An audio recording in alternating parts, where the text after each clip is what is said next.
Eto, tanggap natin ang report sa labas sa impidang kung sa palawan na 18 years old na lalaki nahulihan pa ng illegal na droga at baril. Narito ang balita ni Jude Briones.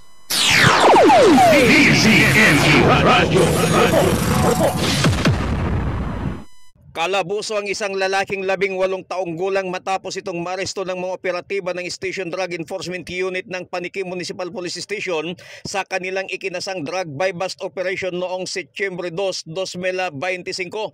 Ayon kay Police Lieutenant Colonel Samuel Kibete, hepe ng Paniki Municipal Police Station, ay marami na umano silang natatanggap na impormasyon hinggil sa mga iligal na gawain ng suspect na 18 taong gulang na lalaki, kung kaya't pinagsagawa nito ang kanyang matauhan mula sa Intel at Station Drug Enforcement Unit ng balidasyon at nagsagawang mga ito ng test buy. Pagkatapos nito ay agad silang nagsagawa ng isang drug buy-bust operation na siyang ikinaaresto ng naturang lalaking suspect. Maliban sa isang pakiti na naglalaman ng pinaginalaang shabu na ibininta nito, ay nakuha pa mula sa pag-iingat nito ang 3 pang pakiti ng pinaginalaang shabu, 500 piso na ginamit bilang drug buy-bust money at isang baril na kalibre 38, 5 piraso ng bala ng naturang baril at itim na sling bag.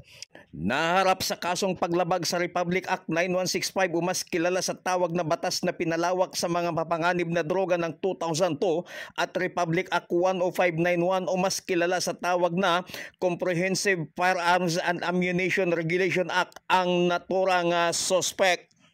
Mula dito sa bayan ng Paniki, Tarlac, Jude Briones nagulat para sa Target On Air sa DZME 1530, ang Radyo TV. DZME Radyo. Maraming salamat kay Jude Briones.